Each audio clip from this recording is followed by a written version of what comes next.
ਸਤਿ ਸ੍ਰੀ ਅਕਾਲ ਬੇਟਾ ਜੀ। ਅੱਜ ਦੀ ਵੀਡੀਓ 'ਚ ਅਸੀਂ ਕਰਾਂਗੇ ਇਲੈਕਟ੍ਰੋਮੋਟਿਵ ਫੋਰਸ ਤੇ ਟਰਮੀਨਲ ਵੋਲਟੇਜ 'ਚ ਕੀ ਫਰਕ ਹੈ।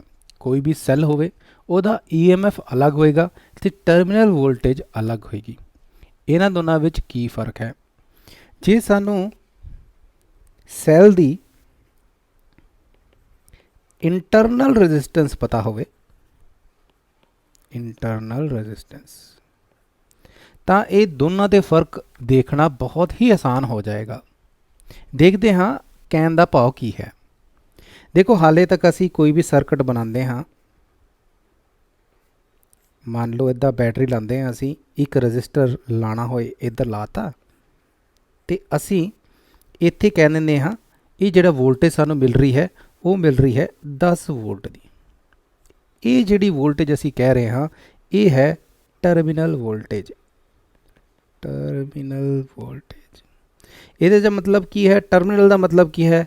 ਦੋ ਸਿਰੇ ਹੁੰਦੇ ਹੈ, ਜਿੱਦਾਂ ਦੋ ਟਰਮੀਨਲ ਤੇ ਸਾਨੂੰ ਕੀ ਵੋਲਟੇਜ ਡਿਫਰੈਂਸ ਮਿਲ ਰਿਹਾ ਹੈ।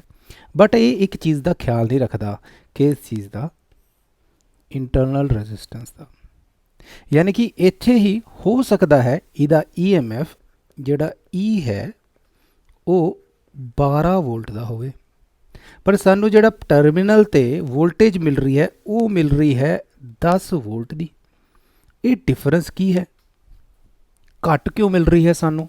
ਕਿਉਂਕਿ ਅਸੀਂ ਜਦੋਂ ਵੀ ਹਾਲੇ ਤੱਕ ਸਰਕਟ ਬਣਾਏ ਹਨ ਉਹਦੇ 'ਚ ਇੱਕ ਚੀਜ਼ ਦਾ ਖਿਆਲ ਨਹੀਂ ਰੱਖਿਆ, ਸੈੱਲਾਂ ਦੀ ਇੰਟਰਨਲ ਰੈਜ਼ਿਸਟੈਂਸ ਵੀ ਹੁੰਦੀ ਹੈ। ਚਲੋ ਹੁਣ ਇਸ ਸੈੱਲ ਨੂੰ ਥੋੜਾ ਜਿਹਾ ਵੱਡਾ ਕਰੀਏ ਤੇ ਧਿਆਨ ਨਾਲ ਦੇਖੀਏ।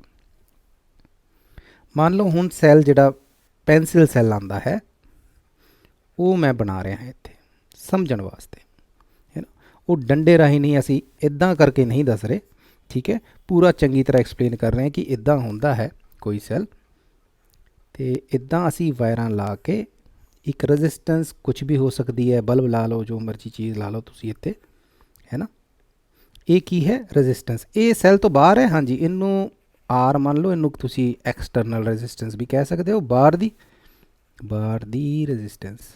ਕਿੱਥੋਂ ਬਾਹਰ ਦੀ? ਸੈੱਲ ਦੇ ਬਾਹਰ ਦੀ। ਹੁਣ ਅਸੀਂ ਕਹਿੰਦੇ ਹਾਂ ਇੱਥੇ ਕਿ ਸਰ ਇੱਥੇ ਕਰੰਟ ਜਾਣਾ ਸ਼ੁਰੂ ਹੋ ਜਾਏਗਾ। ਇਹ ਪੋਜ਼ਿਟਿਵ ਟਰਮੀਨਲ ਹੁੰਦਾ ਹੈ, ਇਹ ਨੈਗੇਟਿਵ, ਤਾਂ ਹੀ ਇਹਨਾਂ ਵਿੱਚਾਂ ਦਾ, ਇਹਨਾਂ ਦੋਵਾਂ ਟਰਮੀਨਲ ਦੇ ਵਿੱਚ ਦੀ ਵੋਲਟੇਜ ਸਾਨੂੰ ਮਿਲ ਰਹੀ ਹੈ ਕਿੰਨੀ? 10 ਵੋਲਟ। ਪਰ ਹੈਗੀ ਕਿੰਨੀ ਸੀ ਈਐਮਐਫ? 12 ਵੋਲਟ। ਇੱਥੇ ਨੋਟ ਕਰ ਲਈਏ ਜਿਹੜਾ ਅਸੀਂ ਸੋਚ ਰਹੇ ਹਾਂ। ਵੋਲਟੇਜ ਸਾਨੂੰ ਮਿਲ ਰਹੀ ਹੈ 10 ਵੋਲਟ। ਇੱਥੇ ਦੇਖਦੇ ਹਾਂ ਬੈਟਰੀ ਸਾਨੂੰ ਦੇ ਰਹੀ ਹੈ 10 ਵੋਲਟ।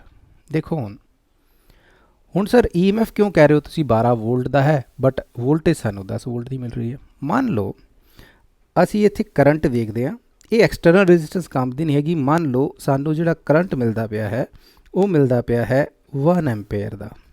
ਇਸ ਸਰਕਟ ਰਾਹੀਂ 1 ਐਂਪੀਅਰ ਦਾ ਕਰੰਟ ਜਾ ਰਿਹਾ ਹੈ। ਚਲੋ ਇਹਦਾ ਰਸਤਾ ਫੜਦੇ ਹਾਂ। ਅੱਛਾ, ਇੱਥੋਂ ਕਰੰਟ ਜਾਏਗਾ ਪੋਜ਼ਿਟਿਵ ਤੋਂ, ਹੈ ਨਾ, ਇੱਦਾਂ ਚਲੀ ਜਾਏਗਾ, ਇੱਦਾਂ ਚਲੀ ਜਾਏਗਾ, ਹੈ ਨਾ, ਵਾਇਰ ਦੀ ਥਾਂ ਤੇ ਇੱਧਰ ਇੱਧਰ ਇੱਧਰ।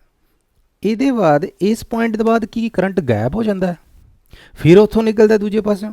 ਵਿੱਚ ਕੁਝ ਨਹੀਂ ਹੋ ਰਿਹਾ, ਇੰਟਰਨਲੀ ਕੁਝ ਨਹੀਂ ਹੋ ਰਿਹਾ। ਨਹੀਂ ਸਰ, ਇੰਟਰਨਲੀ ਸੈੱਲ ਦੇ ਵੀ ਤਾਂ ਵਿੱਚ ਕੁਝ ਹੁੰਦਾ ਹੈ। ਕੀ ਹੁੰਦਾ ਹੈ? ਇਲੈਕਟ੍ਰੋਲਾਈਟਸ ਹੁੰਦੇ ਹਨ, ਜਿਹਦੀ ਕੈਮੀਕਲ ਰਿਐਕਸ਼ਨ ਕਰਕੇ ਹੀ ਸੈੱਲ ਸਾਨੂੰ ਐਨਰਜੀ ਦਿੰਦਾ ਹੈ। ਯਾਨੀ ਕਿ ਇੱਕ ਤਰ੍ਹਾਂ ਨਾਲ ਸਮਝ ਲਓ ਕੁਝ ਲਿਕੁਇਡ ਜਿਹਾ ਹੈ ਜਿਹਦੇ ਕਾਰਨ ਸਾਨੂੰ ਕਰੰਟ ਮਿਲ ਰਿਹਾ ਹੈ। ਕਿਆ ਇਹ ਕਰੰਟ ਉਸ ਇਲੈਕਟ੍ਰੋਲਾਈਟ ਦੇ ਥਰੂ ਕ੍ਰਾਸ ਕਰੇਗਾ? ਇਹ ਮੈਂ ਇਲੈਕਟ੍ਰੋਲਾਈਟ ਜਿਹਾ ਬਣਾ ਰਿਹਾ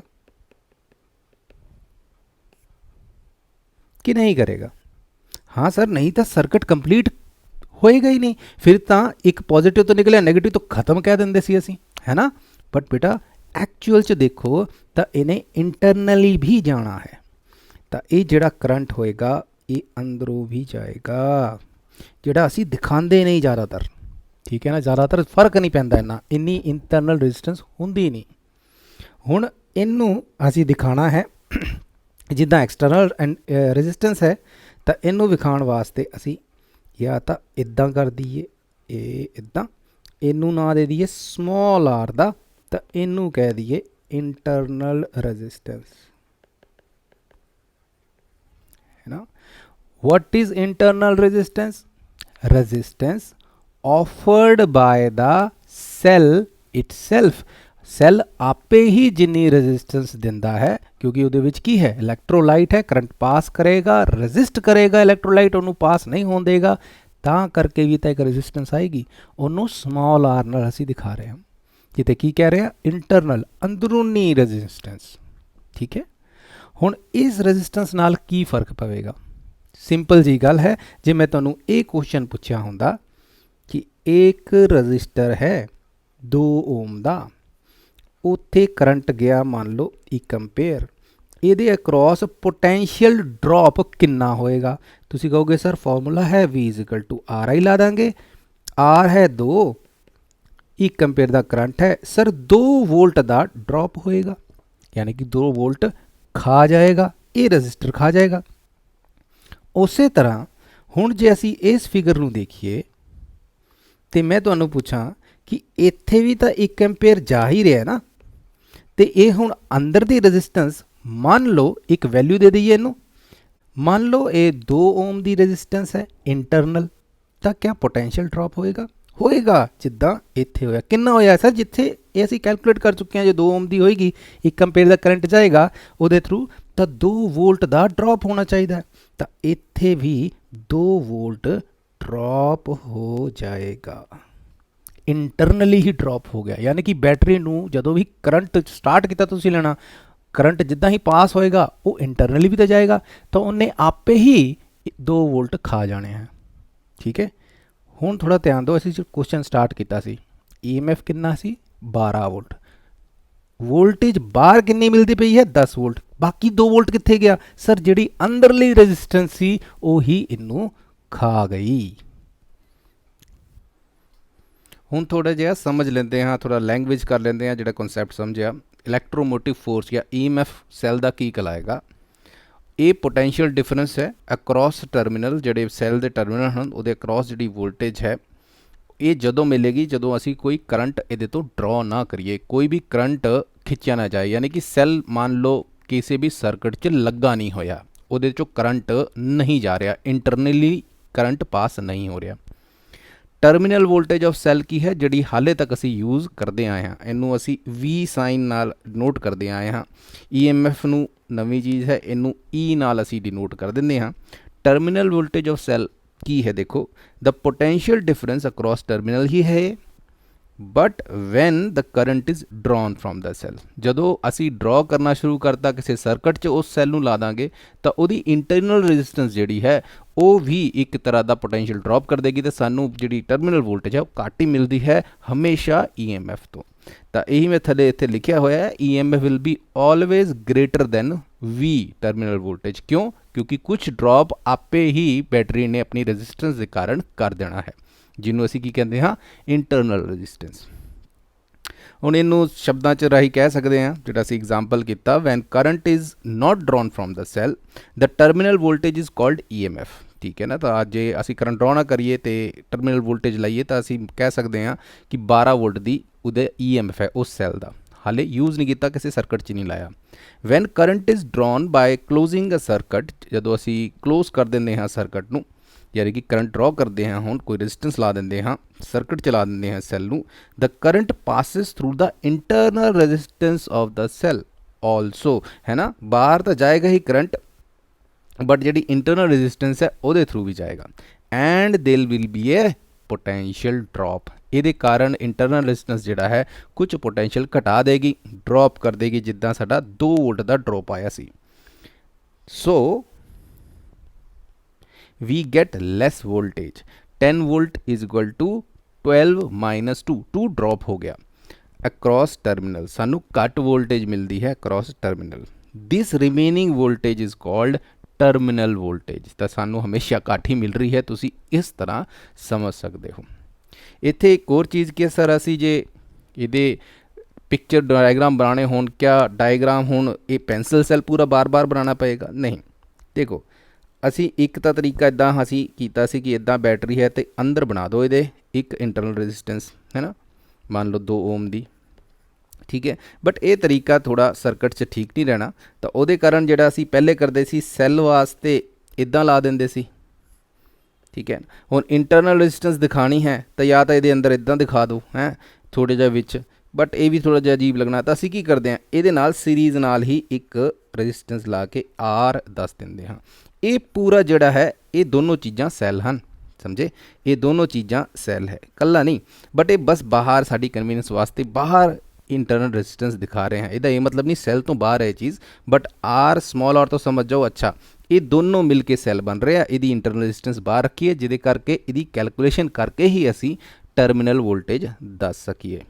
ਯਾਨੀ ਕਿ ਦੇਖੋ, ਜਿੱਦਾਂ ਮੈਂ ਇੱਕ ਸੈੱਲ ਲਾਇਆ ਇੱਥੇ ਔਰ ਇੱਥੇ ਆਰ 2 ਓਮ ਦਾ